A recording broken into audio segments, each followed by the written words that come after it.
माननीय अध्यक्ष जी, माननीय अध्यक्ष जी, सबसे पहले निशिकांत जी आप सुधार लाएंगे तब जाके सदन की मर्यादा कायम होगी। मेरे बारे में यदि इस तरह की बात कहेंगे तो इनको माफी मांगना पड़ेगा सर, फिर ये सदन नहीं चल पाएगा। आपने उनको अपना फादरलैंड बनाया होगा, अपना पिताश्री बनाया होगा, हमारा नहीं है। यही है सरकार, यही है सरकार की बजट एलोकेशन। हिंदुओं को मारो और इनाम के तौर पे ये सब फैसिलिटीज लो। ये एजुकेशन का इशू है, ये डिग्निटी का इशू है, ये इक्वालिटी का इशू है। देखा आपने, विपक्ष के सांसदों ने ठान लिया है कि वो मोदी सरकार को चारों खाने चित करके ही मानेंगे। राघव चड्ढा से लेकर धर्मेंद्र यादव, सुलाता देव, हर कोई संसद में ऐसे गरज रहा है कि फिर पूछिए मत। हालात तो ये हो गए हैं कि विपक्ष के सांसद ओम बिरला से संभाले नहीं संभल रहे हैं। शाह को खड़ा होना पड़ रहा है। निशिकांत दुबे तिलमिला उठे, जिनकी अकल तो समाजवादी पार्टी के सांसद ने ठिकाने लगा दी। कहीं मुस्लिम सांसद ने बीजेपी सांसदों को आईना दिखाया तो कहीं महिला सांसद ने। हालांकि इन हंगामों के बीच संसद में कुछ ऐसे भी मुद्दे उठाए गए जो हर एक भारतीय को जानना बेहद जरूरी हो जाता है। ऐसे में आज हम आपको संसद के भीतर की तीखी बहस तो दिखाएंगे ही दिखाएंगे, साथ ही आम जनता के लिए संसद में क्या बात की गई है वो भी आपको बताएंगे। ऐसे में शुरुआत ताजे मामले से, जहां 8 विपक्षी सांसदों को सस्पेंड कर दिया गया था, लेकिन अब उनका निलंबन वापस ले लिया गया है। ऐसे में इसी मामले पर समाजवादी पार्टी के सांसद धर्मेंद्र यादव बोलने के लिए उठे, लेकिन जैसे ही बोलना शुरू किया, सत्ता पक्ष के सांसदों को आईना दिखाना शुरू किया, बीजेपी के सांसद तिलमिला उठे और इसी के बाद निशिकांत दुबे और धर्मेंद्र यादव में एक जोरदार बहस हो गई। वो भी देखिए। सारे सदस्यों की जिम्मेदारी बनती है कि सदन की मर्यादा का उच्चतम आदर्श प्रस्तुत करके हम लोग सदन को चलाएं और देश को एक शानदार संदेश दें। लेकिन माननीय अध्यक्ष जी, मैं अपनी पार्टी की ओर से, अपने नेता आदरणीय अखिलेश यादव जी की ओर से और अपने सभी माननीय सदस्यों की ओर से आपको ये विश्वास और भरोसा दिलाता हूं, हम लोग कभी सदन की मर्यादा को न लांगे हैं न लांगेंगे। लेकिन माननीय सदस्य जी, माननीय अध्यक्ष जी, सत्ता पक्ष के लोग भी संकल्प को जरूर बैठा लें, सत्ता पक्ष के लोग संकल्प ले लें, तभी ये सदन सुचारू रूप से चल पाएगा। केवल विपक्ष के ऊपर आरोप लगाने से सदन की उच्च मर्यादा कायम नहीं होगी। सबसे पहले निशिकांत जी आप अपने व्यवहार में सुधार लाएंगे तब जाके सदन की मर्यादा कायम होगी, तब जाके कायम होगी। माननीय अध्यक्ष जी, माननीय अध्यक्ष जी, माननीय अध्यक्ष, आप प्लीज मैं 17 साल से इस लोकसभा का सदस्य हूं और मैंने जीवन में कभी भी इस लोकतंत्र की मर्यादा का और लोकसभा की मर्यादा का उल्लंघन नहीं किया। यदि किया है तो मुझे बता दें। देखा आपने, हालांकि ये तो शुरुआत भर थी, क्योंकि इकलौती बहस नहीं थी। संसद में मुस्लिम सांसद रुहुल्लाह मेहदी, उन्होंने अपने भाषण के दौरान इजराइल हमले की निंदा की और इसी से सत्ता पक्ष के सांसदों को इतनी चिढ़ मची कि वो रुहुल्लाह मेहदी को ईरान भेजने के नारे लगाने लगे। मैं इसराइल की कंडेमनेशन कर रहा हूँ, आपको तकलीफ क्यों हो रही है? No please. मैं इसराइल की कंडेमनेशन कर रहा हूँ, आपको तकलीफ क्यों हो रही है? ये आपने उनको अपना फादरलैंड बनाया होगा, अपना पिताश्री बनाया होगा, हमारा नहीं है। आपको तकलीफ क्यों हो रही है? इसराइल की कंडेमनेशन कर रहा हूँ। Please one second. सुना आपने, सांसद ने इजराइल हमले की निंदा कर दी तो उसे ईरान भेजा जाने लगा। हालांकि रुहुल्लाह मेहदी ने भी इसका करारा जवाब दिया। नहीं, समझने वाली बात यह हो जाती है कि आज सत्ता पक्ष के बीजेपी के सांसदों की सोच किस ओर जा रही है।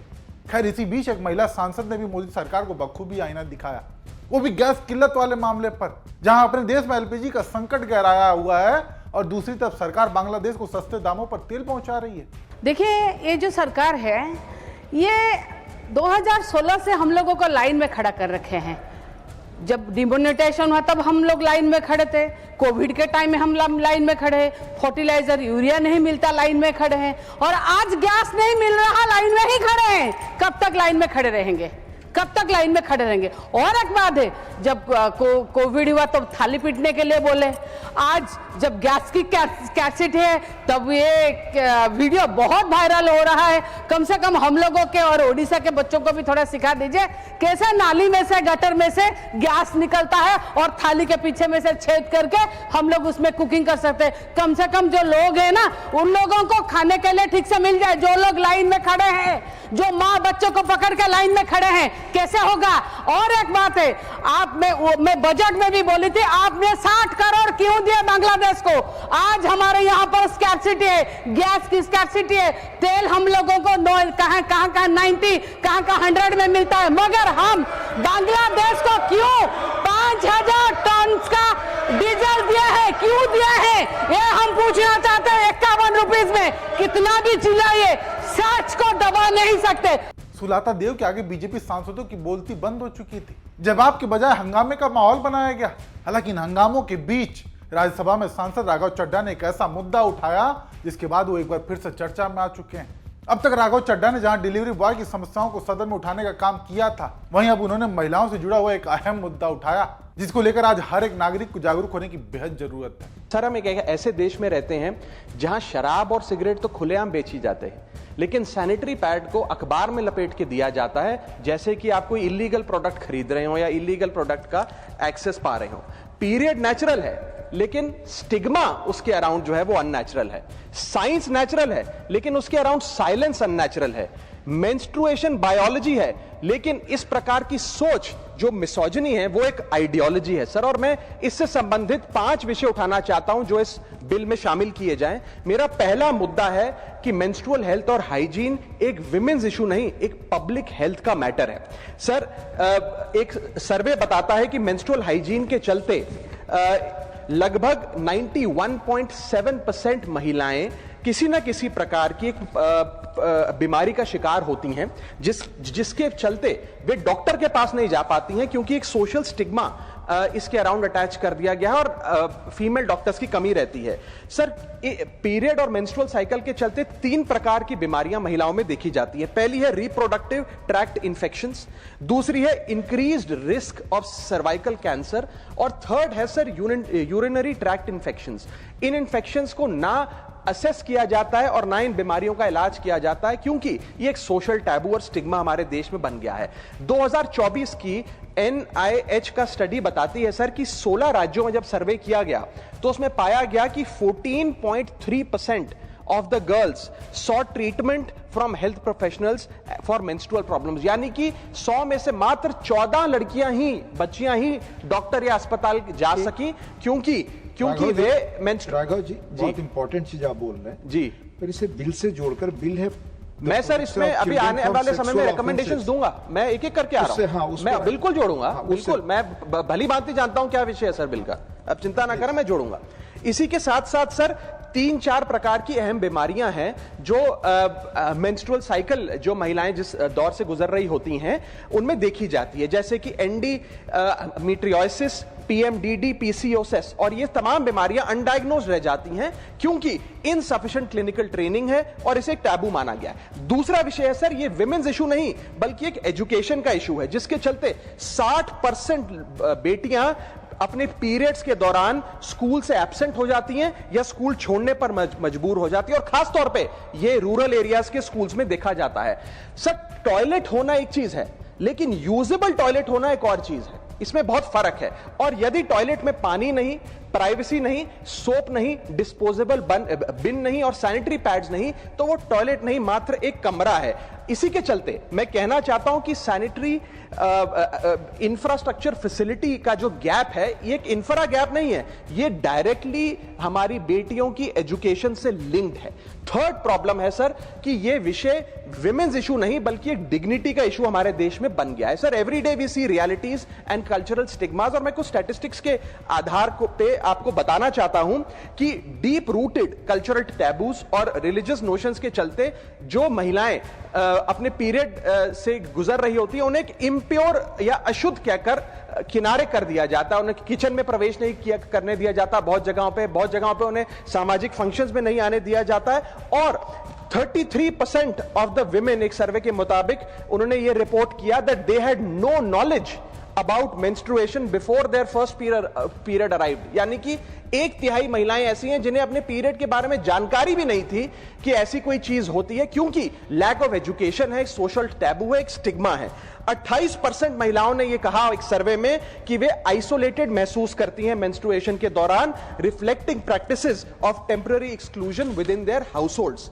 सर, इसके साथ साथ 32% महिलाओं ने कहा कि अपने पीरियड के दौरान वे एक्सक्यूजेस बनाकर उसे हाइड करने का प्रयास करती हैं क्योंकि वे स्ट्रॉन्ग सोशल प्रेशर महसूस करती हैं। और इसी के साथ साथ एक नेशनल सर्वे बताता है कि 61.4 girls acknowledge societal embarrassment surrounding menstruation, which effectively highlights the normalization of this stigma.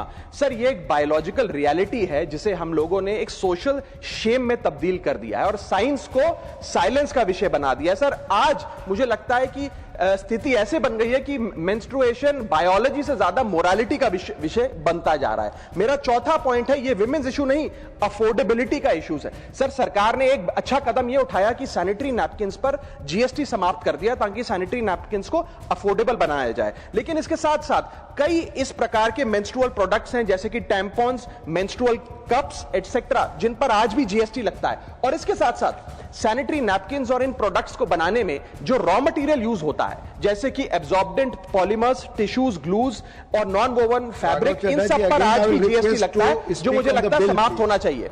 Speak on the bill. मैं आ रहा हूं सर, आ रहा हूं। I come to the subject. I will make recommendations. अलग सब्जेक्ट है। I will make recommendations. Sir, permit me to speak. I will make recommendations. I am coming to that. Speak on the bill. बिल्कुल आऊंगा।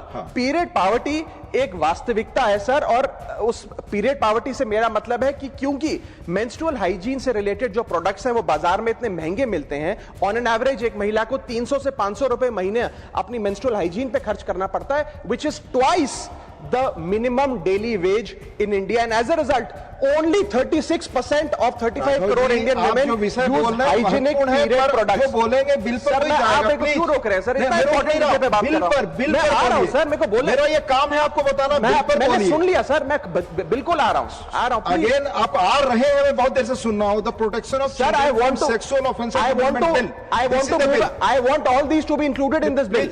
You speak on the bill. Yes, it concerns our women, our daughters, and I want this to be included in the bill. Come on that. I want this included in the bill. उस bill पर बोलिए। So do I have the permission to speak? I want this included in the bill. भूमिका के बजाय bill पर आइए, बोलिए जितना समय बोले। But I want this to be included in the bill. Please. मैं ये कह रहा हूँ, इसको इंक्लूड करिए बिल में। इसमें क्या समस्या है सर? मैं ये बड़ा गंभीर विषय है, मैं चाहता हूँ इसे बिल में जोड़ा जाए। विषय पर बोलना चाहते हैं ना सर? मैं चाहता हूँ इसको बिल में जोड़ा जाए। बोलने दीजिए ना, बार बार रोकेंगे, मेरा फ्लो रोक नहीं रहा हूं मैं। आप शुरू से अब तक अपने बोलने के 10 मिनट में आपने 8 मिनट तक पृष्ठभूमि बताई। मैं आपसे यही आग्रह कर रहा हूं कि भूमि बताने के बाद ही 8 मिनट नहीं, आप 12 मिनट बोलिए, बिल पर बोलिए। अच्छा चलिए, सब्जेक्ट पर बोलिए। हाँ बिल्कुल प्लीज। सर, पीरियड प्रोडक्ट्स एक लग्जरी नहीं है, वो एक लाइफस्टाइल चॉइस नहीं है, वे एसेंशियल गुड्स हैं। और पांचवा पॉइंट और आखिरी पॉइंट, ये विमेंस इशू नहीं सर, ये फ्रेमवर्क का इशू है। जैसे 25% स्कूलों में बेसिक सैनिटेशन सर्विस नहीं है, 46% स्कूल्स में हाइजीन सर्विस जैसे कि सोप और रनिंग वाटर नहीं है, और लगभग 40% स्कूल्स में covered beans for disposable sanitary napkins नहीं है। सर, मैं बस एक बात कहना चाहता हूं कि Spain, Japan, south Korea, Indonesia जैसे बड़े देशों में पेड लीव्स मिलती हैं 1 to 3 डेज पर मंथ उन महिलाओं को जो अपनी मेंस्ट्रुअल साइकिल से गुजर रही होती है। लेकिन भारत में पेड लीव छोड़िए, इस विषय पे चर्चा करने से भी हम लोग घबराते हैं, भागते हैं। इसलिए मैं 6 स्पष्ट सुझाव इस बिल में इंक्लूड करने के लिए इस सदन में रखना चाहता हूं। मेरा पहला सुझाव है कि हर स्कूल और कॉलेज, वर्कप्लेस और पब्लिक इंस्टीट्यूशन में फ्री सैनिटरी पैड्स और फंक्शनल टॉयलेट्स बनाए जाएं। दूसरा, schools, anganwadi centre, public health care centre और आशा नेटवर्क्स के जरिए अफोर्डेबल या फ्री मेंस्ट्रुअल प्रोडक्ट्स घर घर में पहुंचाए जाएं। रॉ मटेरियल्स जो हैं, जो मेंस्ट्रुअल प्रोडक्ट्स को बनाने में इस्तेमाल होते हैं, उन पर भी जीएसटी समाप्त किया जाए। और मेंस्ट्रुअल हेल्थ की एजुकेशन की जब बात होती है स्कूलों में, तो सिर्फ महिलाओं को नहीं, बॉयज को भी इस करिकुलम में शामिल करना चाहिए, because boys are rarely included in menstrual health education. और शायद समाज के साइलेंस का एक बहुत बड़ा कारण यह है कि लड़कों को, स्कूल जाने वाले बॉयज को मेंस्ट्रुअल हेल्थ की साइंस से दूर रखा जाता है। पांचवा सुझाव, मेंस्ट्रुअल वेस्ट मैनेजमेंट के लिए नेशनल फ्रेमवर्क बनाया जाए ताकि सेफ और इन्वायरमेंटली रिस्पॉन्सिबल डिस्पोजेबल सिस्टम्स हो। और छठा और आखिरी सुझाव, डिस्ट्रिक्ट लेवल एनुअल मॉनिटरिंग हो मेंस्ट्रुअल इंफ्रास्ट्रक्चर की और इसकी पब्लिक रिपोर्टिंग का मैकेनिज्म बने। सर, जब एक लड़की स्कूल इसलिए नहीं जाती है कि स्कूल में पानी नहीं है, पैड नहीं है या प्राइवेसी नहीं है, तो यह उस लड़की की पर्सनल प्रॉब्लम नहीं है सर, यह सोसाइटी का फेलियर है, पॉलिसी का फेलियर है। और अगर एक लड़की डॉक्टर के पास इसलिए नहीं जाती है क्योंकि सोशल स्टिग्मा है, तो यह एक ट्रेडिशन नहीं है सर, यह निग्लेक्ट। और अंत में मैं यह कह के अपनी बात खत्म करूंगा कि मेंस्ट्रुअल हाइजीन कोई फेवर नहीं है, कोई चैरिटी नहीं है, कोई साइड इशू नहीं है। यह हेल्थ का इशू है, यह एजुकेशन का इशू है, यह डिग्निटी का इशू है, यह इक्वालिटी का इशू है। Women do not need our sympathy, sir. Women need equality. Women do not need silence. Women need dignity. And women do not need tokenism. Women need rights. Thank you.